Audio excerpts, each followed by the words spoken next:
All right. So I believe we're ready. We're going to move on to our next guest. Let's go ahead and bring them over.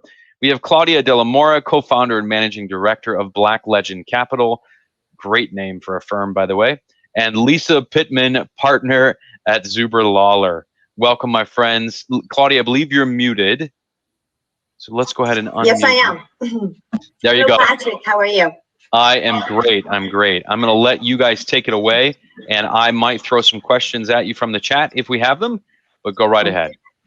All right, great. And thank you, Lisa, for being here working with me on this. So my name is Claudia Della Mora. I'm managing director and co-founder of Black Legend Capital. We are an M&A advisory group. Internationally based, we're boutique. I come from Merrill Lynch, Bank of America Securities, different sectors, always in M&A, so corporate finance. We actually started Black Legend Capital as an oil and gas investment firm many years ago, and then we pivoted towards the cannabis space. We still represent some consumer products and tech, biotech firms as well. Cannabis, though, is the main, the bulk of our deals. And this is really allowing us to understand and support these companies on an international level because we are internationally based, but also we've been able to bring into this industry entrepreneurs and investors from different industries like oil and gas, consumer products, technology, etc. So yes, I'm very happy to be here and to discuss the topic today. Yeah, I mean, it sounds like you're uniquely positioned with your vast and long experience in the industry, the oil and gas and investment industry. I mean, how would you analogize the two real quick for our listeners? Well, actually, that's very interesting because they're both kind of commodities. This is another discussion that we were having the other day. Remember, well, oil and gas is a tangible commodity. It's very important to natural resources, just like we would like to see cannabis. I would say that how to make a cannabis a commodity. So commodities usually are raw materials, right? Like mineral ores and petroleum, oil and gas. By the way, I come from the mining sector as well. So sugar, rice, corn, and they're freely traded with demand and supply all over the world. At the moment, cannabis is not, because there's a lack of three important aspects of the commoditization, which is standardization of testing, minimum requirements, and it's happening right now. But as we know, each country and each state in the United States follows different requirements, and this is the problem. Now, we also know from a couple of months ago, EU, the European Union, and the UK classified hemp as a novel food, and therefore any finished product with CBD or hemp inside needs to pass that standard and be compliant to the novel food requirements, or it cannot be sold in the EU or UK. Same thing for what we have as requirements for 0.3% THC maximum in the US, or 0.2% THC in Europe, right? Now, another thing that is a big difference with oil and gas is international legalization. So the real barrier to global trade in this sector, I don't think is US federal legalization as much as the UN drug treaty. So as we know, by the way, it just got moved from Schedule 4 to Schedule 1 last December. So a lot of changes in the past few months worldwide. But we need that to be moved to Schedule 2 or 3 in order to, be considered a commodity that can be traded among every, UN country. So at the moment, cannabis requires a narcotic license compliant to the 1961 UN Convention, as we know. This is not the problem of oil and gas. Price transparency. So that's the third aspect. So we set standardization, international legalization, and price transparency. So in oil and gas, we have a benchmark for prices, the WTI, the West Texas Index, and the Brent. And then you see plus and minuses, depending on quality, depending on logistics and availability of demand and supply, obviously. And we don't have that with cannabis at the moment. So we will have to see that. Another thing that, I'd like to say, obviously, as a comparison with oil and gas. Oil and gas is a tangible asset, just like real estate. You do not move it. It's under the ground. You're not going to move that rock or that sand. So therefore, that, kind of protects U.S. labor, because you can only do it where the rock and the location is. While cultivation, any kind of cultivation, agriculture, and of course, we've been losing to Mexico, right, with NAFTA, USMCA a little bit, because you can just move the entire operation somewhere else and take advantage of cheaper labor. Well, speaking of the operations that will be in Mexico, could you give us a brief history of cannabis legalization in Mexico and where we're at right now? Beautiful, thank you. So a little bit of a background. Obviously, cannabis and marijuana has been a part of the Mexican culture for hundreds of years. It started from the Spaniards in the 1600s. Now we've seen a lot of changes in the last 100 years with the Prohibition era, right, and the war on drugs since 1971 with President Nixon. Now the most important aspect have been the 3 UN conventions on narcotic drugs, and specifically the single convention on drugs in 1961, signed by both the United States and Mexico, right? So after that, we got the cartel. Now, this is also the title of our session, right? Which is a kind of a funny title, as you said. In the 80s, the cartel flourished and became a big part of the legal cannabis industry. Fast forward to last few years, decriminalization happened in 2015, just like in many other countries. By the way, legalization of medicinal cannabis happened in 2017 in Mexico without rules. Then in 2018, the Supreme Court deemed unconstitutional this entire prohibition and required Congress to actually create a law. At that point, in 2018, 21 licenses were issued, and they immediately tried to revoke them because they wanted to make some amendments. Not all of these licenses got revoked. So the current businesses legally operating kind of in a gray area are the ones that still have some of the 21 licenses, which will eventually expire, obviously, as this federal law comes into place. The deadline, the Supreme Court gave Congress several deadlines which were missed, 2019 to 2020, April 2020. Finally, we see in December 2020 that the Senate passed the bill. Everybody got very happy when in March 2021, the Chamber of Deputies also passed the bill and sent it back to the Senate with amendments and with another deadline of April 30th, 2021, which unfortunately, as we know, got missed. But that's also because of the midterm elections. So in 3 days, or actually 2 days from now, June 6th, we have the midterms elections in Mexico. And therefore, any efforts for legalization have been put on pause for now.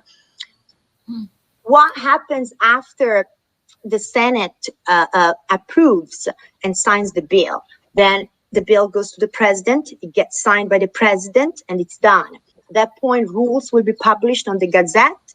And of course, a lot of rules and regulations will be, created. Some agencies will be created as well, such as the Mexican Cannabis Institute. You will hear this word often. There's other private companies that want to call themselves Mexican Cannabis Institute, but there will be one MCI Institute government, which will issue these famous licenses. And then, of course, we will have CONADEC, the FDA of Mexico, create new rules. Now, what kind of licenses are we seeing? We're looking at 4 licenses: cultivation, transformation, which is manufacturing, extraction, sale, which is anything from retail, distribution, marketing, import, export. Now, only within the cultivation license, there will be probably 6 cultivation categories, from personal, scientific, therapeutic, recreational, pharmaceutical, and industrial. Why personal? Because actually, just like in other countries where it's federally legal, like Spain, well, Spain is not, but they do allow that actually in Spain, or Uruguay, you can actually cultivate your own little plants at home, right? So now, after this midterms elections in the next few days, everything will be resumed. Now, let's remember one very important thing, okay? This new federal law and regulations of cannabis will regulate recreational marijuana and industrial hemp, not medicinal. So medicinal cannabis, which was already legalized back in 2017 without rules, finally, regulations got published now in January 12, 2021. So that's for research and pharmaceutical products, magisterial formulas like we have also in Colombia and in Brazil. Now, what happens when this, new federal law comes into place? It's not just marijuana, recreational, but also industrial hemp. Now, consider that currently no hemp is being imported into the United States from Mexico because there's this huge confusion. So regularly, industrial hemp, as we said, is actually the only part of cannabis which can be considered a commodity, freely tradable among countries. Usually it's legal all over the world. It's been used for hundreds of years for these fibers, for the textile industry, the paper industry, the construction industry. Nonetheless, although you just need a sanitary license for hemp, industrial hemp production, Mexico is not allowing right now legal export because of this lack of rules. So once the new law comes into place, we will not just be affected by recreational marijuana, but also on industrial hemp. Now, what's going to happen in the market? Of course, we believe the global cannabis market will be much bigger than what we expected. With Mexico included, in the next 2 or 3 years, the market could be well above 100 billion. Mexico will generate approximately 1.2 billion tax revenues and save 200 million in law enforcement. There will be also a certain percentage of licenses that will be allocated for people hurt by the prohibition. So they want to favor and protect, their own people, obviously. Maybe 20% will be allocated to foreign ownership. It will be a big market. Now, consider also the people with criminal records cannot obtain the license. That's in the new regulation. So this is very similar to Canada, where people who have been, unfortunately operating in the legal space cannot be involved. We know that the president of Mexico loves the cannabis industry, and and the ministry is pushing very hard. So this will happen very soon. By the end of this year, we believe. My next question, how much longer, how much bureaucracy and red tape? How much bureaucracy? To create these agencies and to, get these licenses out and so forth. I'm sure there's for them. Yeah, I'm sure there's a lot of bureaucracy, right? That's why they have to also create these new organizations that didn't even exist before, right? So like the Mexican Cannabis Institute, etc. So there's different organizations, as I said, government organizations, the one looking at the medicinal side, the one looking at the recreation, now there's industrial hemp. There's so much going on. There is a reason why they want to wait. I mean, they're really evaluating. As a matter of fact, the legislators in Mexico City, they think that once the law will be passed and implemented, there will be 8 to 10 months of a gray moment, where everybody's getting adjusted. So it's going to take a second before everything will be, And also another, we believe that obviously, at the beginning, Mexico will export the raw material, which is just easier for them to move forward cultivation, and let the other countries, the important countries, do the extraction and manufacturing. While on a second, moment, they will also develop their own extraction and manufacturing facilities. You might be starting to touch on this now. What are the biggest opportunities for U.S. investors, and how do they seize upon them? Yeah, that's great. So yes, so obviously at Benzinga we have an audience of investors in the public space, but I will touch also what happens on the private space for everybody involved there, right? On the public side, we know that U.S.-based companies touching any THC operations cannot be publicly traded in the big stock exchanges, only on the over-the-counter or the CSC in Canada, not even the TSX. Now, there's big advantages to be on the NASDAQ or New York stock exchanges, right? These advantages are the access to the large U.S. international investors.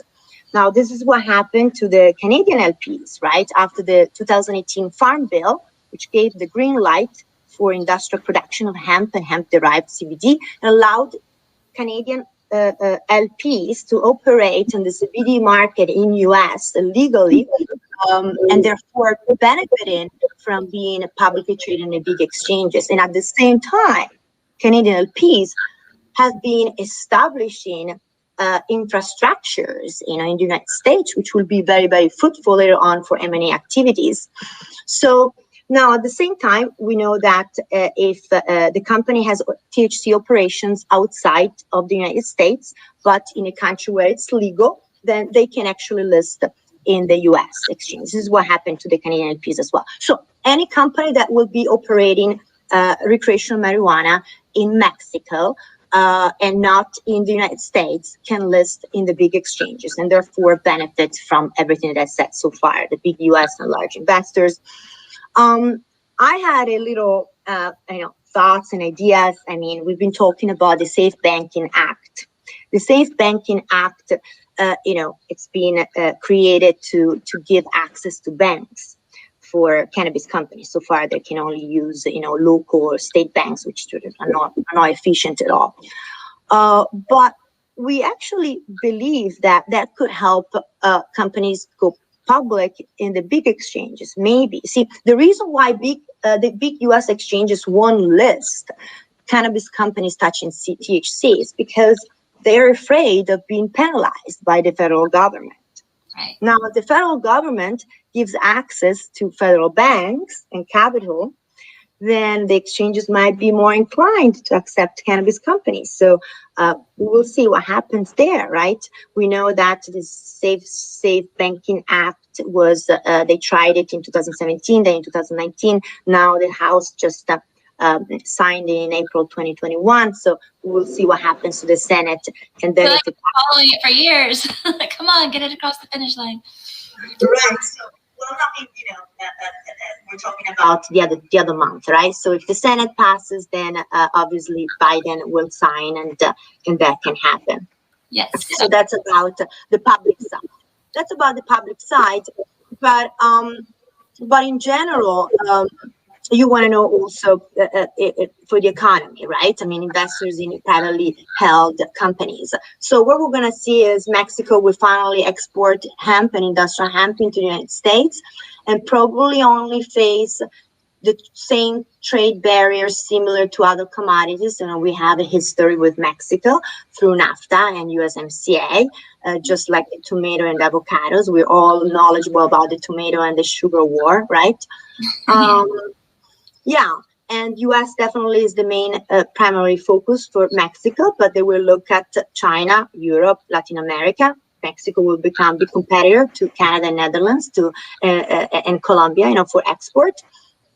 So, and what we were discussing, I mean, you and I also the other day, is that if the United States takes years to federally legalize it, then, Mexican operating companies might achieve economies of scale to position and, capture the international market. Yep, which I think is highly likely. I'm sorry? Which I think is highly likely. Exactly. It took the U.S. a long time. And meanwhile, Mexico will have the largest legal, market, and, such a huge distribution channel. And, exactly. They're getting ahead of the game.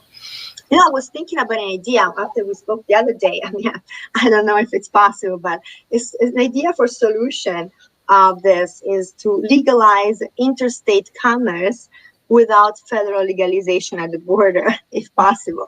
That way, there wouldn't be the supply and the oversupply in certain states. U.S. companies can grow and flourish, but not have face this big competition with Mexico. Yep, we're falling behind. Well, once cannabis can be freely traded across North America, which cannabis verticals will be most affected? Yeah, so we've analyzed that too. So obviously, it's pretty clear. The first vertical would be cultivation. Cultivation will be mostly affected because, as we said, it is way more convenient or practical, to cultivate in Mexico. They have a lot of experience, illegal experience, a little bit like in Northern California, and of course cheap labor and climate. Manufacturing sector, extraction also could be hurt, not initially but eventually. And the verticals that will benefit the most from legalization in Mexico are the distribution networks, retail, U.S. big strong brands that decide to, of course, buy cheaper raw material from Mexico, or even move their operations in Mexico in the meantime, but keep continuing their sales and their strong brand in the United States. And then testing labs. Testing labs is an interesting, vertical. Ladies, I'm sorry to interject. This is Patrick, but we are at time. So any final thought you want to leave our audience with? We appreciate you both being here. Sure. Thank you so much, Patrick. So I think I want to say this, the big picture, we've heard this for a few years, but the big picture obviously would be that as developing countries get legalized and provide cheaper labor, better climate, easier climate, historic experience, developed countries will be the end customers. So U.S. brands manufacturer will benefit from Mexican legalization by buying the cheap raw material, moving operations there. Also, another thing that I want you to consider is how most developed countries outside of the United States, okay, those local governments control the commodities such as minerals, natural resources, and as you can see, European Union, they prefer to give licenses to those massive conglomerates, companies coming from the Canadian LPs, or a couple of the biggest European companies. I'm so sorry, Claudia. I'm so sorry. I've got to cut you off. We're just a little over now. So here's what I want to do. If anybody has any questions further for Lisa or Claudia, please email events@benzinga.com, and we will get those questions to these wonderful folks here. Thank you both. I really appreciate your time. Thank you, Patrick and Lisa. Take care.